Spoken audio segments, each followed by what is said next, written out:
ನಮಸ್ಕಾರ. Price the Lord Jesus. ಎಲ್ಲ ನನ್ನ ಪ್ರೀತಿಯ ದೇವಜನರೇ, ನನ್ನ ಪ್ರೀತಿಯ ಸಹೋದರಿ ಸಹೋದರರೇ, ದೇವಭಕ್ತರೇ, ನಿಮ್ಮೆಲ್ಲರನ್ನ ಅತಿ ಶೀಘ್ರದಲ್ಲಿ ಬರಲಿಕ್ಕಿರುವ ಯೇಸು ಕ್ರಿಸ್ತನ ನಾಮದಲ್ಲಿ ವಂದಿಸ್ತೇನೆ. ನೀವು ಚೆನ್ನಾಗಿದ್ದೀರಲ್ವ? ಕರ್ತನ ಕೃಪೆ, ಕರುಣೆ, ದಯೆ ನಿಮ್ಮೊಟ್ಟಿಗೆ ಇರಲಿ. ಪ್ರಿಯ ದೇವಜನರೇ, ನಮ್ಮ ಜೀವಿತದಲ್ಲಿ ಅನೇಕ ವ್ಯಕ್ತಿಗಳು ನಮಗೆ ಸಪೋರ್ಟಾಗಿ ನಿಂತುಕೊಂಡಿರುತ್ತಾರೆ. ನಮಗೆ ಆಧರಣೆಯಾಗಿ, ನಮಗೆ ಸಹಾಯಕರಾಗಿ ನಮ್ಮೊಟ್ಟಿಗೆ ಇರುತ್ತಾರೆ. ಹಾಗಾದರೆ ಈ ಲೋಕದಲ್ಲಿ ಯಾರಾದರೂ ನಮಗೆ ಸಪೋರ್ಟ್ ಆಗಿರುವಂಥ ಸ್ನೇಹಿತರನ್ನು, ಬಂಧುಗಳನ್ನು, ನಮಗೆ ಬೇಕಾದವರನ್ನು ತುಂಬ ಹೊಗಳುತ್ತೇವೆ. ನನ್ನ ಕಷ್ಟದಲ್ಲಿದ್ದಾಗ ನನಗೆ ತುಂಬ ಸಪೋರ್ಟಾಗಿ ಅವರಿದ್ದರು, ನನ್ನ ಜೊತೆಯಲ್ಲಿದ್ದರು, ನನಗೆ ಸಹಾಯ ಮಾಡಿದರು, ಅವರು ನಮ್ಮ ಬೆಸ್ಟ್ ಫ್ರೆಂಡು, ಅವ್ರು ನಮ್ಮ ಬೆಸ್ಟು ಎಲ್ಲ ಅಂತ ಹೇಳ್ತಾ ಇರ್ತಾರೆ. ತಂದೆ ತಾಯಿಗಳು ಮಕ್ಕಳನ್ನು ಹೊಗಳುತ್ತಾರೆ, ಜನರನ್ನು ಹೊಗಳುತ್ತಾರೆ. ಯಾಕೆಂದರೆ ಅವರು ನಮ್ಮ ಪರವಾಗಿ ಮಾತನಾಡಿ ನಮ್ಮ ಪರವಾಗಿ ನಿಂತಿರುತ್ತಾರೆ. ಹಾಗಾದರೆ ಆಲೋಚನೆ ಮಾಡಿ, ನಿಮಗೋಸ್ಕರ ನನಗೋಸ್ಕರ ಪರಲೋಕದಲ್ಲಿ ಇಲ್ಲವೇ ನಮಗಾಗಿ ಒಬ್ಬರು ನಿಂತು ವಾದ ಮಾಡಿ ಹೋರಾಟ ಮಾಡಿ ನಮ್ಮನ್ನು ಹೇಗಾದರೂ ನಿತ್ಯ ಜೀವಕ್ಕೆ ಸೇರಿಸಿಕೊಳ್ಳಬೇಕು, ನಮ್ಮ ಹೆಸರನ್ನು ಜೀವಬಾಧ್ಯರ ಪಟ್ಟಿಯಲ್ಲಿ ಬರೆಸಬೇಕೆಂದು ಮಧ್ಯಸ್ಥಿಕೆ ವಹಿಸುವಂಥವರೊಬ್ಬರಿದ್ದಾರೆ. ಅವರೇ ಯೇಸು ಕ್ರಿಸ್ತರು. ಹಾಲೆಲೂಯ! ಎಂಥ ಒಳ್ಳೆ ಮಾತಲ್ವಾ? ನಮಗಾಗಿ ಯಾರಾದರೂ ಕೋರ್ಟಲ್ಲಿ ವಾದ ಮಾಡಲಿಕ್ಕೆ ಒಬ್ಬ ಲಾಯರ್ ಇದ್ದ ಹಾಗೆ, ನಮಗಂತ ಒಬ್ಬ ಲಾಯರ್ ಇದ್ದಾರೆ, ಆ ಲಾಯರ್ ನೋಡ್ಕೊಳ್ತಾರೆ. ನನಗಂತ ಒಬ್ಬ ಅಧಿಕಾರಿ ಇದ್ದಾರೆ, ಅವರು ನೋಡ್ಕೊಳ್ತಾರೆ. ನನಗಂತ ನಮ್ಮವರಿದ್ದಾರೆ, ನೋಡ್ಕೊಳ್ತಾರೆ ಅನ್ನುವಂಥ ಧೈರ್ಯ ನಮಗಿರುತ್ತದಲ್ವಾ? ಅದೇ ರೀತಿಯಲ್ಲಿ ನಮಗಾಗಿ ಪರಲೋಕದಲ್ಲೂ ಬಾತನು ನಮಗಾಗಿ ವಾದ ಮಾಡುವಂಥವನಿರುವಾಗ ನಾವೆಷ್ಟೋ ಧನ್ಯರು. ಈಗ ಆತನನ್ನು ಮೆಚ್ಚಿಸಿ, ಈಗ ಆತನ ಸಹಾಯವನ್ನು ನಾವು ಕೇಳಿದರೆ ಆತನು ಅಲ್ಲಿ ನಮಗೋಸ್ಕರವಾಗಿ, ನಿಮಗೋಸ್ಕರವಾಗಿ ಖಂಡಿತವಾಗಿ ಆತನು ಏನು ಮಾಡ್ತಾನೆ? ನಮಗೋಸ್ಕರ ನಿಂತುಕೊಂಡು ನಮ್ಮನ್ನು ಜೀವಬಾಧ್ಯರ ಪಟ್ಟಿಗೆ ಸೇರಿಸುವಂಥವನಾಗಿದ್ದಾನೆ. ಬನ್ನಿ, ಇದೊಂದು ಮುಖ್ಯವಾದಂಥ ವಾಕ್ಯವನ್ನು ಓದಿಕೊಳ್ಳೋಣ, ಆಗ ನಿಮಗೆ ಗೊತ್ತಾಗುತ್ತದೆ. ಪ್ರಕಟಣೆಯ ಗ್ರಂಥ 3ನೇ ಅಧ್ಯಾಯ 5ನೇ ವಚನ. ಜಯಶಾಲಿಗೆ ಹೀಗೆ ಶುಭ್ರ ವಸ್ತ್ರಗಳನ್ನು ಹೊದಿಸುವರು, ಜೀವಬಾಧ್ಯರ ಪಟ್ಟಿಯಿಂದ ಅವನ ಹೆಸರನ್ನು ನಾನು ಅಳಿಸಿ ಬಿಡದೆ ಅವನು ನನ್ನವನೆಂದು ನನ್ನ ತಂದೆಯ ಮುಂದೆಯೂ ಆತನ ದೂತರ ಮುಂದೆಯೂ ಒಪ್ಪುವೆನು. ಹಾಲೆಲೂಯ! ಎಂಥ ಮಾತಲ್ವಾ? ಸ್ತೋತ್ರ ದೇವರಿಗೆ, ಆ ದೇವರಿಗೆ ವಂದನೆ. ಆಮೆನ್. ಏನು ಮಾಡ್ತಾ ಇದ್ದಾನಂತೆ ಆತನ ನೋಡಿ, ಹೇಳಿ ನೋಡಿದರೆ, ಜಯಶಾಲಿಯಾಗಿರುವಂಥ ಒಂದು ವೇಳೆ ಸಹೋದರಿ ಸಹೋದರ, ನಿಮಗೆ ಶುಭ್ರ ವಸ್ತ್ರಗಳನ್ನು ಹೊದಿಸುವರು, ಜೀವಬಾಧ್ಯರ ಪಟ್ಟಿಯಿಂದ ಅವನ ಹೆಸರನ್ನು ನಾನು ಅಳಿಸಿ ಬಿಡದೆ. ಸೈತಾನನು ಇಲ್ಲವೇ ದುಷ್ಟನು, ಲೋಕವು ನಮ್ಮ ಹೆಸರನ್ನು ಆ ಜೀವಬಾಧ್ಯರ ಪಟ್ಟಿಯಿಂದ ತೆಗೆಯಬೇಕೆಂದು ಪ್ರಯತ್ನಿಸ್ತಾರೆ. ನೋಡಿ, ಈ ಲೋಕದಲ್ಲಿ ಕೆಲವು ಸಾರಿ ಅಧಿಕಾರಿಗಳು, ಕೆಲವು ಪಕ್ಷಗಳು, ನಾವು ಒಂದು ವೇಳೆ ಅವರಿಗೆ ವೋಟ್ ಹಾಕಲ್ಲ ಅಂತ ತಿಳಿದರೆ ನಮ್ಮ ಹೆಸರನ್ನು ಅವರು ಏನು ಮಾಡ್ತಾರೆ? ಎಲೆಕ್ಷನ್ ಪಟ್ಟಿಯಿಂದನೇ ತೆಗೆದು ಬಿಡಬಹುದು. ಏನೋ ಮಿಸ್ಟೇಕು ಆಗಿದೆ, ಇಲ್ಲ ಇಲ್ಲ ಇಲ್ಲ ಅಂತೇಳಿ ಎಲ್ಲಿ ಹೋದರೂ ನಿಮಗೆ ಬರದೇ ಇರಬಹುದು. ಆದರೆ ಹಾಗೇನೆ ನಮ್ಮ ಹೆಸರು ಜೀವಬಾಧ್ಯರ ಪಟ್ಟಿಯಿಂದ ತೆಗೆಯಬೇಕೆಂದು ಲೋಕವು, ಲೋಕದಾಶೆಗಳು, ಸೈತಾನನಿಗೆ ಸಂಬಂಧಪಟ್ಟ ಅಂಧಕಾರ ಶಕ್ತಿಗಳು ನಮಗೆ ವಿರೋಧವಾಗಿ ಹೋರಾಡಿ ನಮ್ಮ ನಂಬಿಕೆಯನ್ನು ಕುಗ್ಗಿಸಿ, ನಮ್ಮನ್ನು ಬಾಧೆಪಡಿಸಿ, ನಮ್ಮನ್ನು ಹೇಗಾದರೂ ಮಾಡಿ ನಮ್ಮನ್ನು ನರಕಕ್ಕೆ ಕರ್ಕೊಂಡೋಗ್ಬೇಕಂತ. ಪ್ರಿಯದೇಶನವೇ, ನರಕವು ನಮಗಾಗಿ ಸಿದ್ಧ ಮಾಡಿದ್ದಲ್ಲ, ಆ ಒಂದು ದುಷ್ಟನಾದ ಸೈತಾನನಿಗೆ ಸಿದ್ಧ ಮಾಡಿದ್ದು. ಅದಕ್ಕೆ ನಾನು ಮಾತ್ರ ಹೋದರೆ ಹೇಗೆ? ನನ್ನ ಜೊತೆ ಇನ್ನೂ ಅನೇಕರನ್ನ ನಾನು ಕರ್ಕೊಂಡೋಗ್ತೀನಿ ಅಂತ ಹೇಳಿಬಿಟ್ಟು ಅನೇಕ ಮನುಷ್ಯರನ್ನು ಮರಳು ಮಾಡ್ತಾ ಇದ್ದಾನೆ. ನಾವು ಮರಳಾಗಬಾರದು. ದೇವರು ಅದಕ್ಕೆ ಯಾರು ನನ್ನನ್ನು ಅನುಸರಿಸಿ, ನನ್ನನ್ನು ನಂಬಿ ನನ್ನ ಹಿಂದೆ ನಡೆಯುತ್ತಾರೋ ಅವರನ್ನು ಆ ಜೀವಬಾಧ್ಯರ ಪಟ್ಟಿಯಿಂದ ನಾನು ತೆಗೆಯುವುದಕ್ಕೆ ಬಿಡುವುದಿಲ್ಲ ಎಂದು ಹೇಳುತ್ತಾ ಇದ್ದಾನೆ. ಅದಕ್ಕೆ ಅಲ್ಲಿ ಯೇಸು ಸ್ವಾಮಿ ಹೇಳ್ತಾರೆ, ಅವನು ನನ್ನವನೆಂದು. ನನ್ನನ್ನು ದೇವರು ಏಸಪ್ಪ, ಈ ಮಗಳು ನನ್ನವಳು. ನಿಮ್ಮ ಕುರಿತಾಗಿ ಏಸಪ್ಪ ಮಾತು ಹೇಳಲಿಕ್ಕೆ ಸಾಧ್ಯ ಇದೆಯಾ? ನಿಮಗೆ ಸಂತೋಷ ಇದೆಯಾ? ನಿಮ್ಮ ಹೆಸರನ್ನೇ ಹೇಳಿ, ಈ ಮಗಳು ನನ್ನ ಮಗಳು, ಈತನು ನನ್ನ ಮಗ. ಯೋಬನ ಬಗ್ಗೆ ದೇವರು ಹೇಳಿದ ಹಾಗೆ, ನನ್ನ ಭಕ್ತನನ್ನು ಕಂಡಿಯಾ ಅಂತ ಹೇಳಿದ ಹಾಗೆ, ನನ್ನನ್ನು ನೋಡು ನನ್ನ ಮಗಳು, ನೋಡು ನನ್ನ ಮಗನು ಎಂಥ ವಿಪತ್ತುಗಳು ಬಂದರು, ಇಕ್ಕಟ್ಟಿನ ಸ್ಥಿತಿಗಳು ಬಂದರು, ಕಷ್ಟಗಳು ಬಂದರು, ರೋಗಗಳು ಬಂದರು, ಸಮಸ್ಯೆಗಳು ಬಂದರು, ನೋವುಗಳು ಬಂದರು, ಯಾವುದಕ್ಕೂ ಅಂಜದೆ ದೃಢವಾದ ಬಿರುಗಾಳಿಯಲ್ಲಿ ದೃಢವಾದ ಮರದ ಹಾಗೆ ನಿಂತಿದ್ದು ನನ್ನ ನಾಮವನ್ನು ಕೀರ್ತಿಪಡಿಸಿದರು. ನೋಡಿದ್ರ, ನನ್ನ ಮಗಳು, ನನ್ನ ಮಗ ಎಂದು ನಿಮ್ಮ ಕುರಿತು, ನನ್ನ ಕುರಿತು ದೇವರು ಹೇಳಲಿಕ್ಕೆ ಸಾಧ್ಯವಿದೆಯಾ ದೇವಜನವೇ? ಅಲ್ಲಿ ಹೇಳಿದ ತಂದೆಯ ಮುಂದೆ ನಾನು ಹೇಳ್ತೇನೆ, ನನ್ನ ಮಗಳು ಈಕೆ, ನನ್ನ ಮಗನು ಎಂದು ಆತ ಹೇಳ್ತದೆ. ದೇವದೂತರ ಆತನ ದೂತರ ಮುಂದೆ ಇವರು ಒಪ್ಪುವನು. ಎಸ್ ಎಸ್ ನೋಡಿ, ಸಾಧನೆ ಮಾಡಿದರೆ ಎಲ್ಲರೂ ಏನು ಹೇಳ್ತಾರೆ ಗೊತ್ತಾ? ಈಗ SSLC ರಿಸಲ್ಟ್ಸ್ ಬಂತು, 5 ಜನ ಏನು ಫಸ್ಟು 625ಗೆ 625 ತಗೊಂಡ್ರು. ಅಂತ 625 ತಗೊಂಡಂಥವ್ರನ್ನ ಹೇಳ್ತಾರೆ ನನ್ನ ಮಗಳು, ನಮ್ಮ ಹುಡುಗಿ, ನಿಮಗೆ ಗೊತ್ತಾ ನಮ್ಮ ಸ್ಕೂಲು, ನಿಮಗೆ ಗೊತ್ತಾ ನಮ್ಮೂರು, ನಿಮಗೆ ಗೊತ್ತಾ ನಮ್ಮ ಜಿಲ್ಲೆ, ಅವರು ನಮ್ಮೂರು ಅಂತ ಹೇಳ್ತಾರೆ. ಯಾಕೆಂದರೆ ಅವರು ಸಾಧನೆ ಮಾಡಿದ್ದಾರೆ. ಅದೇನಾದರೂ ಅವಮಾನಕರವಾದ, ಅಯ್ಯೋ ಬಿಡಪ್ಪ, ನಮಗೆ ಅದ್ರ ಬಗ್ಗೆ ಮಾತಾಡಬೇಡಿ, ಅದಕ್ಕೂ ನನಗೂ ಸಂಬಂಧ ಇಲ್ಲ ಅಂತ ಹೇಳ್ತಾರೆ. ಸಾಧಿಸುವಾಗ, ಜಯಿಸುವಾಗ ಕರ್ತನು ಕೂಡ ಹಾಗೆ ಹೇಳ್ತಾನೆ, ಎಸ್ ಈಕೆ ನನ್ನ ಮಗಳು, ಇವನು ನನ್ನ ಮಗ ಎಂದು ಹೇಳಿಕೊಳ್ಳಲಿಕ್ಕೆ ಧೈರ್ಯ ಇದೆಯಾ ದೇವಜನವೇ? ಧೈರ್ಯ ಇದೆಯಾ? ಕರ್ತನಿಗೆ ಸ್ತೋತ್ರ.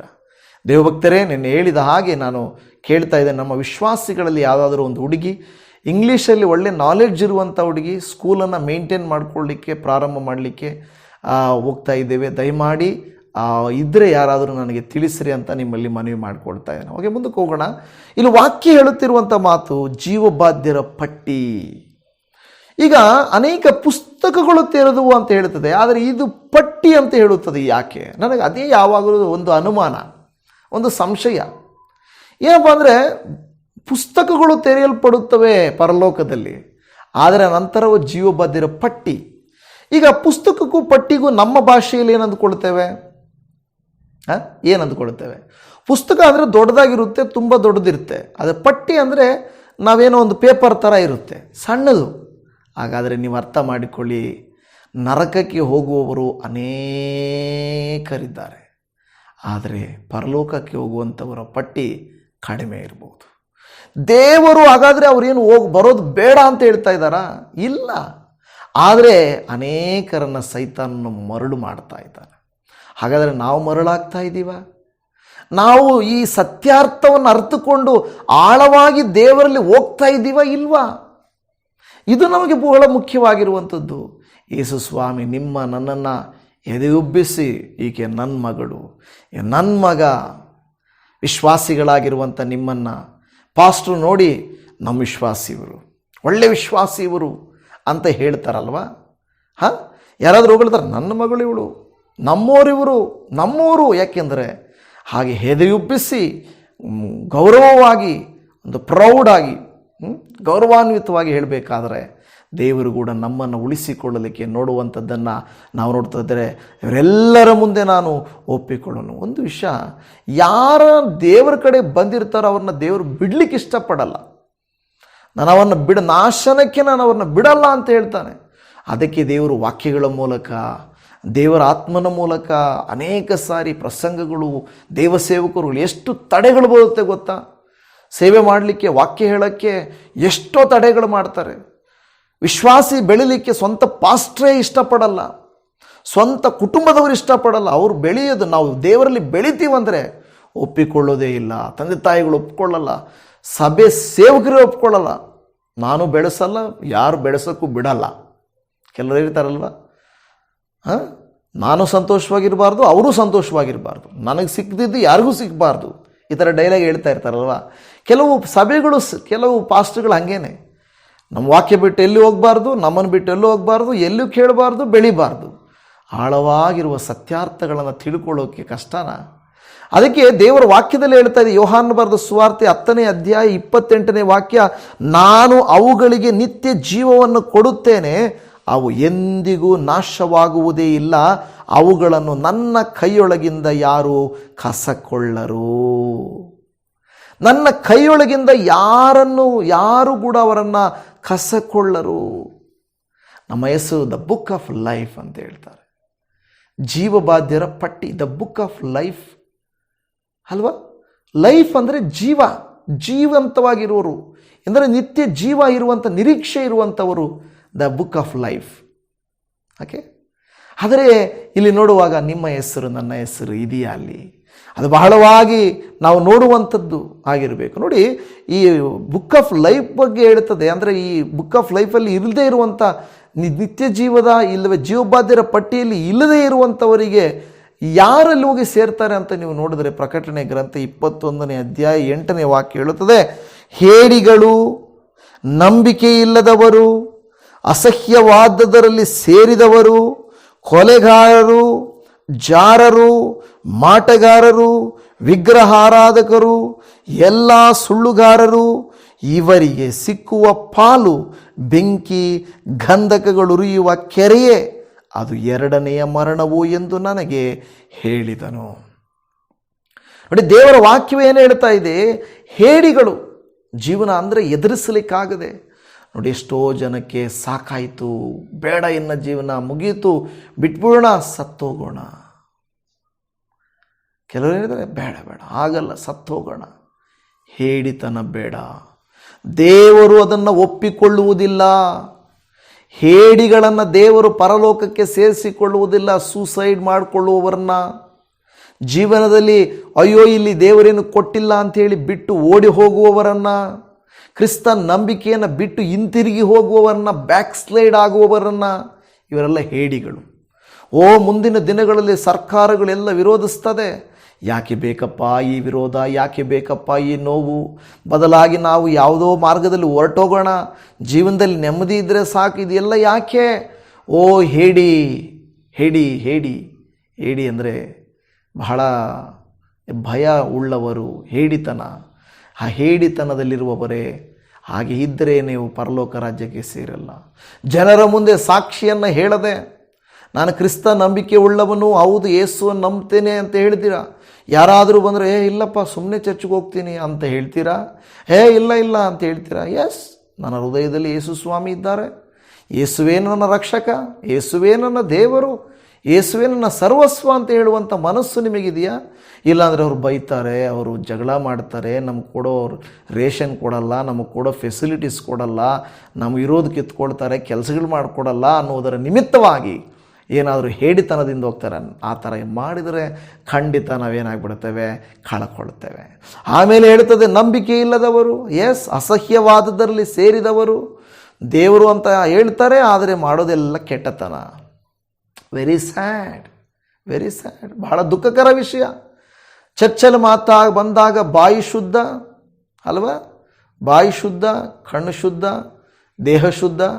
ಆದರೆ ಆಮೇಲೆ ನೋಡುವಾಗ ಕುಡಿತ, ಸ್ಮೋಕು, ಅನೈತಿಕತೆ, ಕೆಟ್ಟತನ, ಕೆಟ್ಟ ಮಾತು, ಕೆಟ್ಟ ನೋಟ, ಕೆಟ್ಟದ್ದು ಕೆಟ್ಟದ್ದು ಕೆಟ್ಟದ್ದು ಕೆಟ್ಟದ್ದು. ಅಂದರೆ ಚರ್ಚ್ ಬಂದಾಗ, ಭಾನುವಾರ ಬಂದಾಗ, ಇಲ್ಲ ಉಪವಾಸ ದಿನಗಳು ಬಂದಾಗ, ಶ್ರಮೆ ಮರಣ ದಿನಗಳು ಬಂದಾಗ, ಏನೋ ಬಂದಾಗ ಪರಿಶುದ್ಧರು ಪರಿಶುದ್ಧರು, ಆನಂತರ ವಿಶುದ್ಧರು ಪಾಪಿಗಳು.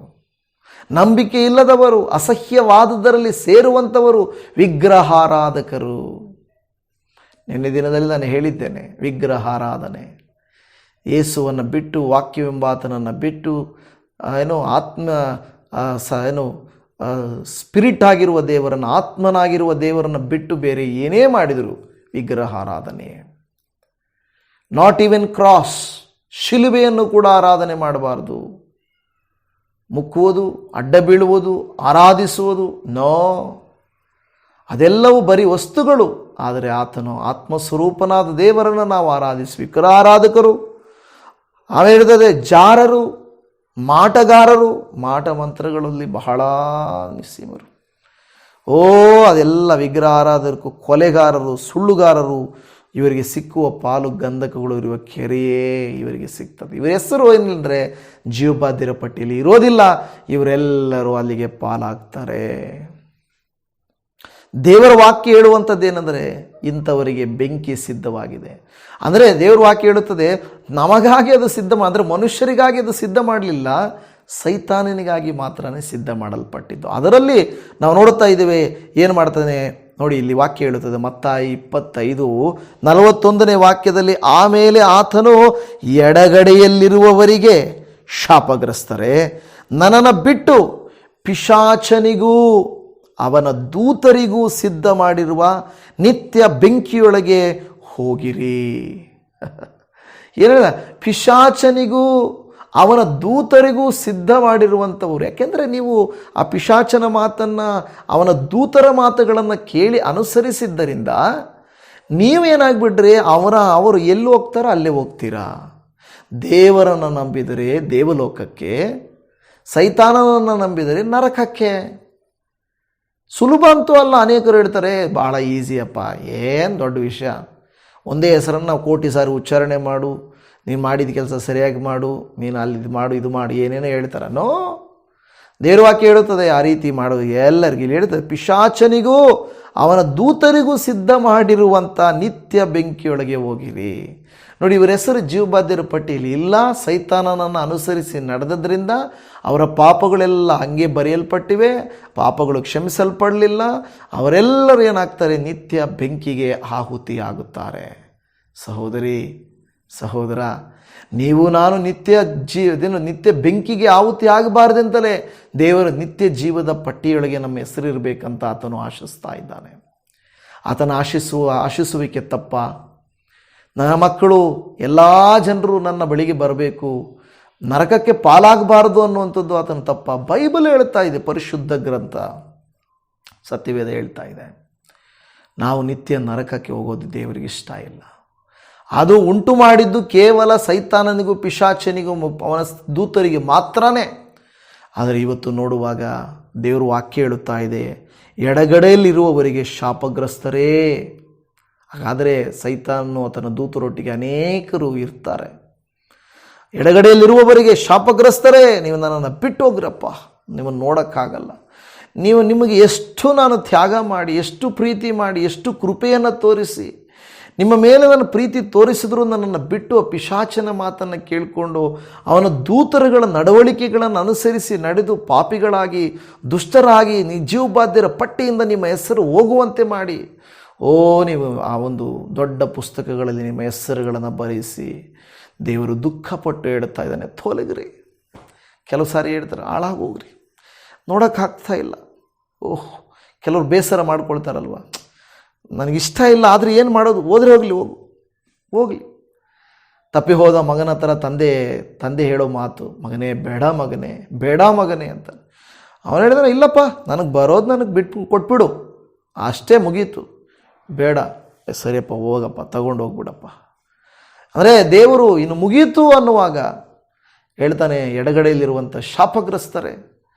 ಯಾಕೆ ಶಾಪಗ್ರಸ್ತರು? ಪಿಶಾಚನ ದೂತರನ್ನು ಅನುಸರಿಸಿ ನಡೆದದರಿಂದ ಅವರು ಹಾಗೆ ನಿತ್ಯ ಬೆಂಕಿಗೆ ಹೋಗುವುದಕ್ಕೆ ದೇವರು ಬೇಕಂತ ಮಾಡ್ತಾ ಇಲ್ಲ. ದೇವರು ಬೇಕಂತ ಮಾಡಲಿಲ್ಲ, ಮನುಷ್ಯರಿಗಂತಲ್ಲ ಅದು ಸೃಷ್ಟಿ ಮಾಡಿದ್ದು. ಆದರೆ ಸೈತಾನನ ಮಾತುಗಳನ್ನು ಅನುಸರಿಸಿ ನಡೆದವರು ಅವನ ಹಿಂದೆನೇ ಹೋಗ್ಬಿಡ್ತಾರೆ.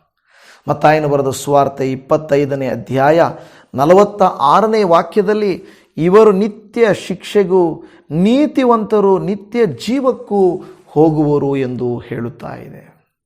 ಕೆಲವರು ನಿತ್ಯ ಶಿಕ್ಷೆಗೂ, ಕೆಲವರು ನಿತ್ಯ ಜೀವಕ್ಕೂ ಹೋಗುತ್ತಾ ಇದ್ದಾರೆ. ನನ್ನ ಸಹೋದರಿ ಸಹೋದರರೇ, ದೇವರು ಹೇಳುವ ಮಾತು ಅಲ್ಪವಾದ ಕಾಲದಲ್ಲಿ ಅಲ್ಪ ಕಾರ್ಯಗಳಿಗಾಗಿ ದುಷ್ಟನ ಆಶೆಗಳನ್ನು ಅನುಸರಿಸಿ, ಲೋಕದ ಆಶೆಗಳನ್ನು ಅನುಸರಿಸಿ ನಡೆದು ನಿತ್ಯ ಶಿಕ್ಷೆಗೆ ಒಳಗಾಗದಂತೆ ನಿತ್ಯ ಜೀವಕ್ಕೆ ನೀವು ಒಳಗಾಗಿರಿ ಅಂತ ದೇವರು ವಾಕ್ಯ ಹೇಳುತ್ತಾ ಇದೆ. ಸಿದ್ಧರಾಗಿದ್ದೀರಾ? ನಿತ್ಯ ಜೀವಕ್ಕೆ ಹೋಗುವುದಕ್ಕೆ ಸಿದ್ಧರಾಗಿದ್ದೀರಾ? ಇಲ್ಲವೇ ಹೋದರೆ ಹೋಗಲಿ ಬಿಡ್ರಿ ಅಂತ ಹೇಳುವಂಥವರು ಆಗಿರ್ತೇವಾ?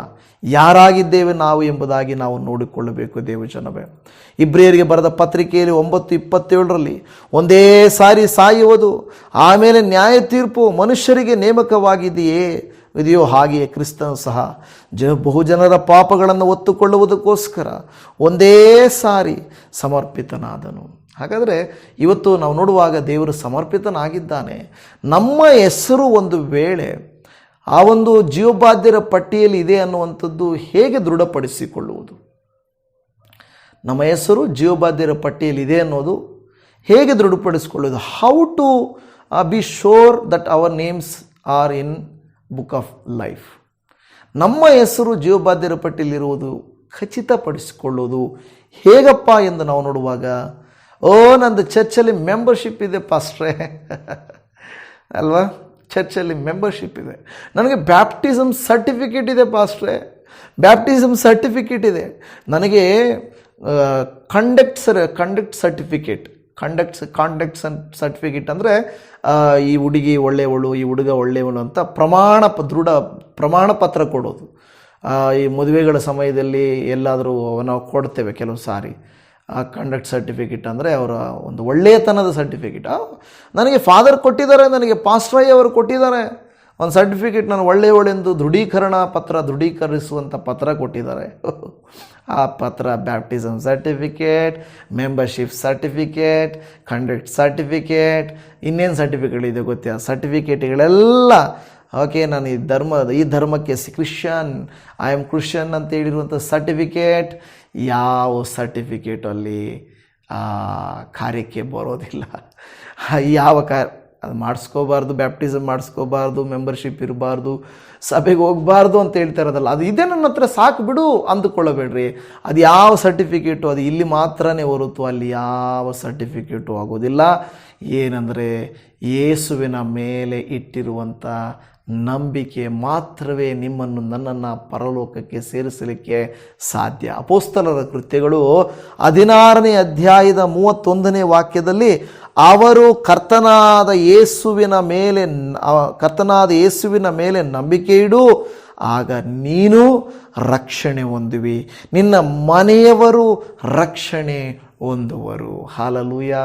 ನೋಡಿ ಎಷ್ಟು ಚಂದವಾಗಿ ಹೇಳ್ತಾ ಇದ್ದಾರೆ. ಸ್ವಾಮಿ, ನಾವು ರಕ್ಷಿಸಲ್ಪಡಬೇಕಾದರೆ, ಇಲ್ಲವೇ ನನ್ನ ಹೆಸರು ಜೀವಬಾಧ್ಯರ ಪಟ್ಟಿಯಲ್ಲಿ ಇರಬೇಕಾದರೆ ನಾನು ಏನು ಮಾಡಬೇಕು? ಹೌದು, ಸ್ಟೆಪ್ಸ್ ಇದೆ. ಸ್ಟೆಪ್ಸ್ ಆಫ್ ಸಾಲ್ವೇಷನ್ ಅಂತಿದೆ. ರಕ್ಷಣೆಯ ಹಂತಗಳು, ರಕ್ಷಣೆಯ ಮೆಟ್ಟಿಲುಗಳು. ಸುಮಾರು ವರ್ಷಗಳಿಂದ ನಾನು ಮಾಡಿದ್ದೊಂದು 5-6 ವರ್ಷದ ಹಿಂದೆ ಪ್ರಾರಂಭದಲ್ಲಿ, ಮೇ ಬಿ ಅಗೇನ್ ನಾವು ಮಾಡಬೇಕಾಗುತ್ತೆ video. The steps of salvation. ಮೊದಲ ಸ್ಟೆಪ್ ಯಾವುದು, 2ನೇ ಸ್ಟೆಪ್ ಯಾವುದು, 3ನೇ ಸ್ಟೆಪ್ ಯಾವುದು, 4ನೇ ಸ್ಟೆಪ್ ನಮಗೆ ಯಾರು ಹೇಳ್ಕೊಡ್ಲಿಲ್ಲ ಆ ಟೈಮಲ್ಲಿ. ಅಂದರೆ ನಾನು ರಕ್ಷಿಸಲ್ಪಟ್ಟಿದ್ದೇನೆ ಎಂಬ ದೃಢತೆ, ನನಗೆ ರಕ್ಷಣೆ ಇದೆ, ನನ್ನ ಹೆಸರು ಜೀವಬಾಧ್ಯರ ಪಟ್ಟಿಯಲ್ಲಿ ಇದೆ ಅನ್ನುವುದಕ್ಕೆ ಮೊದಲನೇದಾಗಿ ಇಲ್ಲಿ ಹೇಳ್ತಾ ಇರೋದು ಏನಂತ ಹೇಳ್ತದೆ? ಕರ್ತನಾದ ಯೇಸುವಿನ ಮೇಲೆ ನಂಬಿಕೆ ಇಡು. ಅರ್ಥ ಇದೆಯಾ? Just have faith in Jesus Christ. Have faith. ಅನೇಕರು ಹೇಳ್ತಾರೆ ನನಗೆ ನಂಬಿಕೆ ಇದೆ, ಎಸ್ ಐ ಬಿಲೀವ್, ನನಗೆ ನಂಬಿಕೆ ಇದೆಪ್ಪ. ಅಂದರೆ ಅದು ಜೆನ್ಯೂನ್, ಅಂದರೆ ಯಥಾರ್ಥವಾದ ನಿಜವಾದ ನಂಬಿಕೆ ಇರಬೇಕು. ಅಪ್ಪ ಅಮ್ಮಯಿಂದ ಬಂದಿರೋದು, ಜನರ ಬಲವಂತದಿಂದ ಬಂದಿರೋದು, ಯಾರೋ ಹೇಳಿದ್ರು ಅಂತ ಬಂದಿರೋದು, ಸೌಖ್ಯಕ್ಕಾಗಿ, ಹಣಕ್ಕಾಗಿ, ಪ್ರವಾದನೆಗಳಿಗಾಗಿ ಬರುವಂಥದ್ದಲ್ಲ. ಇದು ಬದಲಾಗಿ ಹೇಳುವಂಥ ಮಾತೇನೆಂದರೆ ಜೆನ್ಯೂನ್ ಫೇತ್ ಬರಬೇಕು, ಯಥಾರ್ಥವಾದಂಥ ನಂಬಿಕೆ ಬರಬೇಕು. ಸ್ತೋತ್ರ, ಹಾಲೆಲೂಯ. ಆಗ ನೋಡಿ, ಮೊದಲನೇದೇನೆಂದರೆ ನಿನ್ನ how to be sure about your name is in the book of life. ಅಂದರೆ ಜೀವಬಾಧ್ಯರ ಪಟ್ಟಿಯಲ್ಲಿ ನಿನ್ನ ಹೆಸರು ಇದೆ ಅನ್ನೋದಕ್ಕೆ ಏನಪ್ಪ ಪ್ರಮಾಣಿತವಾಗಿರುವಂಥದ್ದು? ಒಂದು, ನೀನು ಏನು ಮಾಡಬೇಕು? ಯೇಸುವನ್ನು ನಂಬಿರಬೇಕು. ನಿನಗೆ ಗೊತ್ತು ನೀನು ನಂಬಿದೆಯಾ ಇಲ್ವಾ ಅಂತ ಸಿಸ್ಟರ್, ಹೌದಾ ಇಲ್ವಾ? ನಾನು ಅರ್ಥ ಆಗ್ತದೆ ಹೇಳ್ತಾರೆ, ನಿಮಗೆ ಗೊತ್ತು ನೀವು ಹೆಂಗೆ ನಂಬಿದ್ದೀರಾ ಅಂತ. ನನಗೆ ಗೊತ್ತು ನಾನು ಹೆಂಗೆ ನಂಬಿದ್ದೀನಿ, ಏನಕ್ಕೆ ಅಂತ. 2ನೇದಾಗಿ ಹೇಳ್ತದೆ, ಆಗ ನೀನು ರಕ್ಷಣೆ ಹೊಂದುವಿ, ನಿನ್ನ ಮನೆಯವರೆಲ್ಲರೂ ರಕ್ಷಣೆ ಹೊಂದುವರು ಅಂತ ಹೇಳ್ತಾ ಇದೆ. ಓಕೆ, ಒಂದು ಫೇತ್ ಇನ್ ಜೀಸಸ್ ಕ್ರೈಸ್ಟ್. ಈಗ ಯೇಸುವಿನ ಮೇಲೆ ನಂಬಿಕೆ ಇಡುವಾಗ ಮಿಕ್ಕ ಎಲ್ಲ ನಂಬಿಕೆಗಳು ಹೋಗಬೇಕು. ಎರಡೂ ದೋಣಿಯಲ್ಲಿ ಕಾಲಿಟ್ಬಿಟ್ಟು ನಡೆಯೋದಲ್ಲ. ಇಲ್ಲಿ ಸ್ವಲ್ಪ ಇರಲಿ, ಅಲ್ಲಿ ಸ್ವಲ್ಪ ಇರಲಿ, ಇದು ಸ್ವಲ್ಪ ಇರಲಿ, ಅದು ಸ್ವಲ್ಪ ಇರಲಿ, ಹಿಂಗಿರಲಿ, ಹಂಗಿರಲಿ, ನೋ, ಒಂದೇ have faith in Jesus Christ. ಯೇಸುವಿನ ಮೇಲೆ ಫೇತ್ ಇರಬೇಕು. ಓಕೆ, ಆಮೇಲೆ 2 ಯೋಹಾನ 1:12, ಯಾರ್ಯಾರು ಆತನನ್ನು ಅಂಗೀಕರಿಸಿದರೋ, ಅಂದರೆ ಆತನ ಹೆಸರಿನಲ್ಲಿ ನಂಬಿಕೆ ಇಟ್ಟರೋ ಅವರಿಗೆ ದೇವರ ಮಕ್ಕಳಾಗುವ ಅಧಿಕಾರ ಕೊಟ್ಟನು. ನಮಗೆ ದೇವರೇನು ಮಾಡಿದ್ದಾರೆ? ಒಂದು ಅಧಿಕಾರವನ್ನು ಕೊಟ್ಟಿದ್ದಾರೆ. ನನ್ನ ಪ್ರಿಯರೇ ದೇವಜನರೇ, ನೀವು ನಾನೇನು ಮಾಡಬೇಕು? ಒಂದು ದೇವರಲ್ಲಿ ನಂಬಿಕೆ ಇಡಬೇಕು, ಅಂಗೀಕರಿಸಬೇಕು. ನಾನು ನಂಬಿದ್ದೀನಿ ತಾನೇ, ಮತ್ತೆ ಅಂಗೀಕರಿಸೋದು ಏನು ಪಾಸ್ಟ್ರ ಇದರಲ್ಲಿ ಅಂತ ಅನ್ಬೋದು. ನಂಬಿಕೆ ಬೇರೆ, ಅಂಗೀಕರಿಸುವುದು ಬೇರೆ. ಇದೇನು ಪಾಸ್ಟ್ರೆ ಅಂತ ಯಾವುದು? ಎಸ್, ಕೇಳಿ ನಾನು ಹೇಳ್ತೇನೆ. ನಂಬುವುದಂದರೆ ಅನೇಕರು ಹೇಳ್ತಾರೆ ಕ್ರಿಸ್ಮಸ್ ಟೈಮಲ್ಲಿ ನಾನು ಯೇಸು ನಂಬ್ತೀನಿ ಅಂತ ಬರ್ತಾರೆ. ಆದರೆ ಹೃದಯದೊಳಗೆ ಯೇಸುವನ್ನು ಅಂಗೀಕರಿಸಿಕೊಂಡಿದ್ದೀರಾ? ಯೇಸು ನಿಮ್ಮ ಹೃದಯದಲ್ಲಿ ಬರಬೇಕಾದ್ರೆ ಅಲ್ಲಿ ಪಾಪ ಇರಬಾರ್ದು. ಹಾಗಾದರೆ ನಾವು ಜನ್ಮತಃ ಪಾಪಿಗಳು. ದೇವರೇ, ನಾನು ಪಾಪಿ ಎಂದು ಒಪ್ಪಿಕೊಂಡಿದ್ದೇನೆ, ನನ್ನ ಪಾಪಗಳನ್ನು ಕ್ಷಮಿಸು ಎಂದು ಮೊದಲು ನಾನು ಪಾಪಿ ಎಂದು ಒಪ್ಪಿಕೊಳ್ಳಬೇಕು, ಪಶ್ಚಾತ್ತಾಪ ಪಡಬೇಕು, ಪರಿಶುದ್ಧ ದೇವರಾದ ಯೇಸುವನ್ನು ಅಂಗೀಕರಿಸಿಕೊಳ್ಳಬೇಕು. ಇದಕ್ಕೆ ಸೂಚಿತವಾಗಿ ನಾವು ದೀಕ್ಷಾ ಸ್ನಾನವನ್ನು ತೆಗೆದುಕೊಳ್ಳಬೇಕು. ಹೊರಗಡೆ ಪ್ರಪಂಚಕ್ಕೆ ನಾನು ಯೇಸುವನ್ನು ಅಂಗೀಕರಿಸಿಕೊಂಡಿದ್ದೇನೆ ಎಂದು ತೋರಿಸುವುದು ದೀಕ್ಷಾ ಸ್ನಾನ. ನಂತರ ಕ್ರಿಯೆಗಳ ಮೂಲಕವಾಗಿ ನಾವು ಏನು ಮಾಡಬೇಕು? ಫಲಗಳನ್ನು ನೋಡಿ ಮರದ ಗುಣವನ್ನು ತಿಳಿಯುವಂತೆ ನಿಮ್ಮ ಕ್ರಿಯೆಗಳನ್ನು ನೋಡಿ ನೀವು ನಾನು ಕ್ರಿಸ್ತನಲ್ಲಿದ್ದೇವಾ ಇಲ್ಲವಾ ಇಲ್ಲ ಅಂದರೆ ಅದನ್ನು ದೃಢತೆ ಆಗುತ್ತದೆ. ಆನಂತರ ನಮ್ಮ ಜೀವಿತವು ಪರಿಶುದ್ಧವಾಗಿರಬೇಕು. ದೇವರು ಹೇಳುವ ಹಾಗೆ ನಾನು ಪರಿಶುದ್ಧನಾಗಿರುವಂತೆ ನೀವು ಪರಿಶುದ್ಧರಾಗಿರಬೇಕು. ಅದರ ಅರ್ಥ ಏನು ಗೊತ್ತಾ? ದೇವರ ಪರಿಶುದ್ಧತೆಯಲ್ಲಿ ನಾವು ಜೀವಿಸಬೇಕು. ನಮಗೆ ಗೊತ್ತಾಗುತ್ತೆ ನಾನು ಪರಿಶುದ್ಧತೆಯಲ್ಲಿ ಇದ್ದೇನಾ ಇಲ್ವಾ. ಅದಕ್ಕೆ ದೇವರ ವಾಕ್ಯ ಹೇಳುತ್ತದೆ, ರಕ್ಷಣೆ ಎಂಬ ಪಾತ್ರೆಯನ್ನು ಕೈಯಲ್ಲಿ ಹಿಡಿದುಕೊಂಡು ನಾವು ಯೇಸು ಸ್ವಾಮಿಯನ್ನು ಹಿಂಬಾಲಿಸುವಂಥವರಾಗಿರಬೇಕು ಎಂಬುದಾಗಿ. ಹಲ್ಲೆಲೂಯ. ಹಾಗಾದರೆ ನೀವು ನಾನು ಯೇಸುವನ್ನು ಹಿಂಬಾಲಿಸಬೇಕು. ಈ ಕಾರ್ಯಗಳನ್ನು ಮಾಡುವಾಗ ನಿಮ್ಮ ಹೆಸರು ಪರಲೋಕದಲ್ಲಿ ಇದೆಯಾ ಇಲ್ಲವೇ ನೀವು ನನ್ನ ಹೆಸರು ಪರಲೋಕದಲ್ಲಿ ಇದೆಯಾ ಇಲ್ಲ ನಿಮ್ಮ ಚರ್ಚ್ ಮೆಂಬರ್ಸ್ನ ಹೆಸರು ಪರಲೋಕದಲ್ಲಿ ಇದೆಯಾ ಅಂತ ತೀರ್ಮಾನ ಮಾಡಲಿಕ್ಕೆ ಆಗಲ್ಲ. ಅವರೇ ಒಂದು ದೃಢತೆಗೆ ಬರಬಹುದು, ನನ್ನ ಹೆಸರು ಪರಲೋಕದಲ್ಲಿ ಜೀವಬಾಧ್ಯರ ಪಟ್ಟಿಯಲ್ಲಿ ಇದೆಯಾ ಇಲ್ವಾ ಅಂತ ಗೊತ್ತಾಗುತ್ತೆ. ಅರ್ಥ ಆಗ್ತಾ ಇದೆಯಾ? ಯಾಕೆಂದರೆ ನಿಮಗೆ ಗೊತ್ತು ಇಲ್ಲವೇ? ನನ್ನ ವಿಷಯ ನನಗೆ ಗೊತ್ತು. ನನ್ನ ನಂಬಿಕೆ ಹೇಗಿದೆ, ನಾನು ಕ್ರಿಯೆಗಳಲ್ಲಿ ಹೇಗಿದ್ದೇನೆ, ನಾನು ಭಕ್ತಿಯಲ್ಲಿ ಹೇಗಿದ್ದೇನೆ, ನನ್ನ ಕ್ರಿಸ್ತನನ್ನು ಅನುಸರಿಸುವುದರಲ್ಲಿ ಹೇಗಿದ್ದೇನೆ ನನಗೆ ಗೊತ್ತಾಗುತ್ತದೆ. ಆಗ ನನಗೆ ಒಂದು ದೃಢತೆ ಬರ್ತದೆ. ಎಸ್, ಕೊನೆಯದಾಗಿ the mark of the lord ಅಂದರೆ ದೇವರ ಮುದ್ರೆ, ದ ಮಾರ್ಕ್ ಆಫ್ ಗಾಡ್. ಒಂದು ನಮ್ಮ ಮೇಲೆ ಒಂದು ಮುದ್ರೆ ಇರುತ್ತಂತೆ, ದ ಸೀಲ್ ಆಫ್ ಗಾಡ್. ನಮ್ಮ ಮೇಲಿರುತ್ತಂತೆ. ಅಂದರೆ ಅದರರ್ಥ ಈಕೆ ನನ್ನ ಮಗಳು, ಈತನು ನನ್ನ ಮಗನು ಎಂದು ದೇವರ ಮುದ್ರೆ. ಒಂದು ಸಾರಿ ನಿಮ್ಮ ಮೇಲೆ ನನ್ನ ಮೇಲೆ ದೇವರ ಮುದ್ರೆ ಬಿತ್ತು ಅಂದರೆ ಯಾರೂ ನಮ್ಮನ್ನು ಕಸಿದುಕೊಳ್ಳಕ್ಕಾಗಲ್ಲ, ನಮ್ಮನ್ನು ಜೀವಬಾಧ್ಯರ ಪಟ್ಟಿಯಿಂದ ತೆಗೀಲಿಕ್ಕಾಗಲ್ಲ. ಅದೇ ದೇವರ ವಾಕ್ಯವನ್ನು ನಾವು ಓದಿದ್ದು. ಪ್ರಿಯ ದೇವಜನವೇ, ಇವತ್ತು ನೀವು ನಾನು ದೇವರನ್ನ ಪ್ರಾರ್ಥಿಸೋಣವಾ? ಅಪ್ಪ, ನನ್ನ ಹೆಸರು ಅಲ್ಲಿದೆಯಾ ಇಲ್ವಾ ಅಂತ ಡೌಟ್ ಪಡೋದು ನಾನು ಬೇಡ. ಆದರೆ ಎಲ್ಲ ಕಾರ್ಯಗಳನ್ನು ನಾನು ಮಾಡಿಕೊಂಡು ನಿನ್ನನ್ನೇ ದೃಷ್ಟಿಸುತ್ತಾ ಅನುಸರಿಸುವಾಗ ನೀವು ನನ್ನ ಹೆಸರನ್ನು ಜೀವಬಾಧ್ಯರ ಪಟ್ಟಿಯಲ್ಲಿ ಬರೆಸಿದ್ದೀರಿ ಎಂದು ನಂಬುತ್ತಾ ಇದ್ದೇನೆ. ಪ್ರಾರ್ಥಿಸೋಣ. ಪರಮ ತಂದೆಯಾದ ದೇವರೇ, ಯಾರೆಲ್ಲ ಇವತ್ತಿನ ವಾಕ್ಯವನ್ನು ಕೂಡ ಆಲಿಸಿ ಅಪ್ಪ ನನ್ನ ಹೆಸರನ್ನು ಆ ಜೀವಬಾಧ್ಯರ ಪಟ್ಟಿಯಲ್ಲಿ ಸೇರಿಸಿಕೋ ದೇವರೇ, ನನ್ನನ್ನು ನಿನ್ನ ರಾಜ್ಯಕ್ಕೆ ಸೇರಿಸಿಕೋ. ಶಿಲುಬೆಯ ಮೇಲೆ ಕಳ್ಳನು ಹೇಳುವ ಹಾಗೆ ಅಪ್ಪ, ನಿನ್ನ ರಾಜ್ಯವನ್ನು ಪಡೆದವನಾಗಿ ಹಿಂತಿರುಗಿ ಬರುವಾಗ ನನ್ನನ್ನು ನೆನೆಸಿಕೋ ಎಂದು ಹೇಳಿದ ಹಾಗೆ ದೇವರೇ, ನೀವು ತಾನೇ ನಮ್ಮ ಮೇಲೆ ಕನಿಕರ, ಕೃಪೆ, ದಯೆಗಳನ್ನು ತೋರಿಸಿಕೊಟ್ಟು ಉಪಕಾರ ಮಾಡಿರಿ ಎಂದು ಬೇಡಿಕೊಳ್ಳುತ್ತಾ ಯೇಸುವಿನ ನಾಮದಲ್ಲಿ ಈ ನಮ್ಮ ಮೊರೆಯನ್ನು ನೀವು ಆಲಿಸಿ ಸದುತ್ತರವನ್ನು ದಯಪಾಲಿಸಿಕೊಟ್ಟು ಉಪಕಾರ ಮಾಡಿ ನಮ್ಮನ್ನು ನಿಮ್ಮ ಜೀವಬಾಧ್ಯರ ಪಟ್ಟಿಯಲ್ಲಿ ಸೇರಿಸಿಕೊಳ್ಳಿರಿ ಎಂದು ಬೇಡುತ್ತಾ ಇದ್ದೇವೆ. ಮಾತ್ರವಲ್ಲದೆ ಇವರ ಅಗತ್ಯಗಳನ್ನೆಲ್ಲ ಪೂರೈಸಿರಿ ಅಪ್ಪ. ಕಷ್ಟ, ಪ್ರಯಾಸ, ಸಂಕಟಗಳನ್ನೆಲ್ಲ ತೆಗೀರಪ್ಪ. ಪ್ರಯಾಣಗಳನ್ನು, ಕೆಲಸಗಳನ್ನು, ಮನೆಯನ್ನು, ಆದಾಯವನ್ನು, ವಿರೋಧವನ್ನು, ಶತ್ರುಕಾಟವನ್ನು, ಶಾಪದ ಮಾಟದ ಕೃತ್ಯಗಳನ್ನು ಯೇಸುವಿನ ನಾಮದಲ್ಲಿ ಲಯಪಡಿಸು ದೇವರೇ. ಅವರ ಮಕ್ಕಳ ಭವಿಷ್ಯವನ್ನು ರೂಪಿಸು, ಮನೆಯನ್ನು ಅನುಗ್ರಹಿಸು. ಮನೆಯ ಸುತ್ತಲೂ ನಿನ್ನ ಬೆಂಕಿ ಬೇಲಿಯನ್ನು, ದೂತರ ಸೈನ್ಯಗಳನ್ನು ಕಾವಲಾಗಿರಿಸಿ ಕಾಪಾಡು. ಯಾವ ಅಹಿತಕರ ಘಟನೆಗಳು, ತೊಂದರೆಗಳು, ನೋವುಗಳು ಬಾರದ ಹಾಗೆ ಕಾದು ಕಾಪಾಡು ಎಂದು ಬೇಡುತ್ತಾ ಇದ್ದೇವೆ. ಖಂಡಿತವಾಗಿ ಮೊರೆಯನ್ನು ಆಲಿಸಿ ಸದುತ್ತರವನ್ನು ದಯಪಾಲಿಸಿಕೊಟ್ಟು ಉಪಕಾರ ಮಾಡಿ ನಿನ್ನ ಮಕ್ಕಳಾಗಿ ನಮ್ಮೆಲ್ಲರನ್ನ ಆ ಮುದ್ರೆಯನ್ನು ಒತ್ತಿ ನಿಮ್ಮ ಸ್ವಂತ ಸ್ವತ್ತಾಗಿ ನಮ್ಮನ್ನು ಮಾಡಿಕೊಂಡು ನಮ್ಮನ್ನು ಪರಲೋಕ ರಾಜ್ಯಕ್ಕೆ ಸೇರಿಸಬೇಕೆಂದು ಪ್ರಾರ್ಥನೆ ಆಲಿಸಿದಾತನು, ಕರುಣೆಯುಳ್ಳವನು, ದಯೆಯುಳ್ಳವನು, ಉಪಕಾರ ಮಾಡುವಾತನಾಗಿರುವಂಥ ನಜರೇತಿನ ಯೇಸು ಕ್ರಿಸ್ತನ ಪ್ರೀತಿಯುಳ್ಳ ಮಧುರವಾದ ನಾಮದಲ್ಲಿ ಪ್ರಾರ್ಥಿಸ್ತೇವೆ ತಂದೆಯೇ. ಆಮೇನ್, ಆಮೇನ್, ಆಮೇನ್. ನನ್ನ ಪ್ರಿಯ ದೇವಜನವೇ, ಇದುವರೆಗೂ ಇವತ್ತಿನ ವಾಕ್ಯವನ್ನು ಆಲಿಸಿದ್ದಕ್ಕಾಗಿ ನಿಮಗೆ ಧನ್ಯವಾದಗಳು. ಕರ್ತನು ನಿಮ್ಮನ್ನು, ನಿಮ್ಮ ಕುಟುಂಬಗಳನ್ನು ಆಶೀರ್ವದಿಸಿ ನಿಮ್ಮ ಹೆಸರನ್ನು ಜೀವಬಾಧ್ಯರ ಪಟ್ಟಿಯಲ್ಲಿ ಲಿಖಿಸಲಿ. Shalom. Praise the Lord Jesus. Amen.